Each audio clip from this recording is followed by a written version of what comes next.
বাংলাদেশের যে তোমরা তো এত সুন্দর সুন্দর গিফট দাও ইন্ডিয়াকে, তা আমরাও ভাবছি একটু গিফট করব তোমাদের। বলছি যে বর্ষাকাল চলছে, ওই ফারাক্কার একটা বাঁধ কি খুলে দেবো ভাই তোমাদের জন্য, ভালোবেসে আর কি, এটা এটা কোনো শত্রুতা না, বাট ভালোবেসে মন থেকে বলছি। বলছি একটা বাঁধ কি খুলে দেবো, তাহলে যদি তোমরা একটু শান্তিতে ঘুমাতে পারো, একটু একটু স্বস্তি পাও মনে, বেশি না, একটা দরজা খুললেই হবে। দেবো বলছি, একটু ফারাক্কার একটা দরজা খুলে দেবো দাদা? তোমাকে অবশ্যই একটু কমেন্ট করে জানিও যে ফারাক্কার বাঁধ খুলে দেবো কিনা, বুঝলে? ফারাক্কার বাদ তো দূরের কথা, আমি একা হিসু করে দেবো, বাংলাদেশের অর্ধেক ডুবে যাবে। ওকে, তো আমাদের দেশের দিকে নজর দেওয়ার আগে না,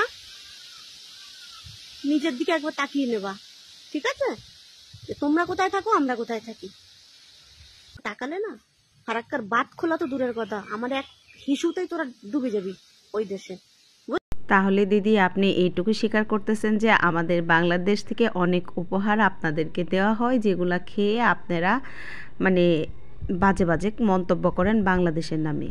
কি একটা দেশ ভাই আপনারা, আপনারা যেইখানে সেইখানে প্রস্রাব করতে চান, এইটা একটা কথা হইল?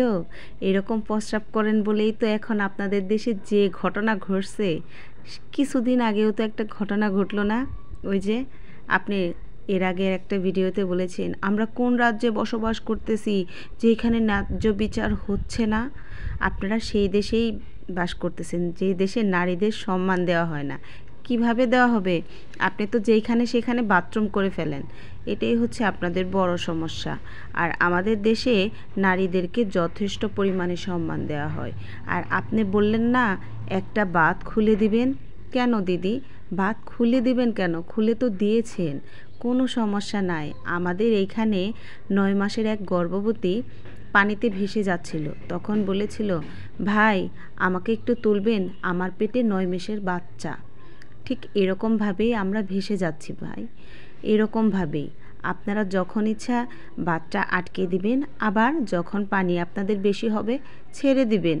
ওই রকম যেখানে সেখানে হিসু করবেন না, কারণ আমরা মেয়েরা, বাংলাদেশের মানুষেরা নারীদেরকে যথেষ্ট পরিমাণে সম্মান দিতে জানি, যেটা আপনার ভেতরে মনে হয় নাই। আর আপনাদের ভেতরে কোনো প্রকারের পবিত্রতা নাই, কেন জানেন?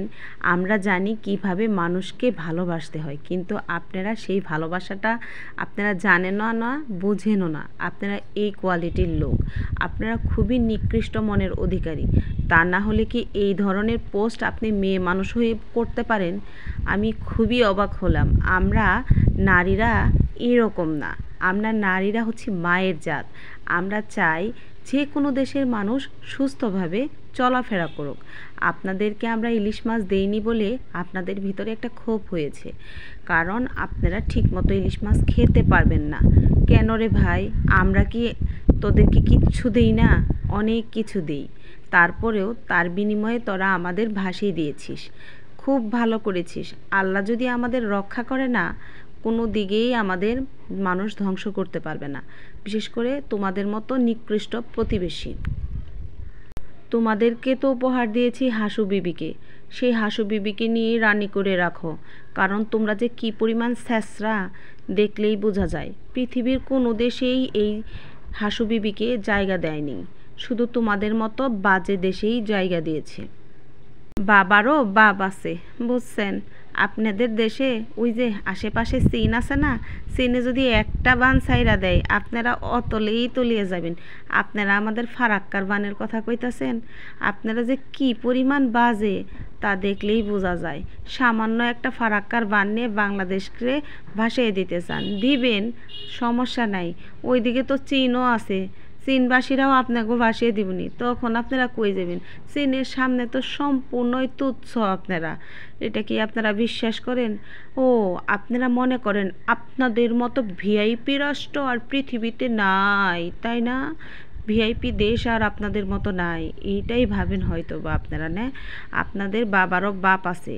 আর আপনারা তো এমন ভাব করতেছেন, আপনারা গোমূত্ররেই যেহেতু শরবত হিসেবে করোনার প্রতিষেধক মনে করছিলেন, তা এই আর নতুন কি? বন্যার পানিতে আপনারা হিসুই করে দিয়েছে। আর হিসু করবেন না কি করবেন ভাই? আপনার তো যথেষ্ট পরিমাণে ডায়াবেটিক্স আছে আমার মনে হয়। যা আপনাদের দেশের যদি ডায়াবেটিসের চিকিৎসা না থাকে তাহলে ওষুধ যদি না পান বাংলাদেশে স্বাস্থ্য কমপ্লেক্সে আসেন, আপনাকে ফ্রিতে চিকিৎসা করানো হবে। আপনাদের এই বেপরদার কারণেই আপনাদের এক সিস্টারের যে অবস্থা আপনারা করেছেন তাতে মনে হয় সেবা পাবেন না আর কোনো দিন। কম বাজে বাজে কথা আর বলবেন না প্লিজ ভাই, কারণ আপনি মেয়ে মানুষ না হয়ে যদি ছেলে মানুষ হতেন তাও চলতো। মেয়ে মানুষদের এরকম বাজে বাজে কথা বলতে হয় না, তা না হলে আপনারা বারবার বিপদে পড়বেন। কি একটা অবস্থা শুরু হয়েছে আপনাদের ইন্ডিয়াতে। আপনি নিজেও তো একটা ব্লগ ছেড়েছেন, সেইটা দেখলাম, আমার দেখে খুব খারাপ লাগলো। তখন আমি চিন্তা করলাম এই ধরনের মন্তব্যই বুঝি আপনারা করেন আর এরকম ফাঁদে আপনারা পড়েন। একটা আঙুল উঁচু করে কাউকে যখন থ্রেট দেওয়া হয় না, বাকি 4টা আঙুল কিন্তু নিজের দিকেই হয়।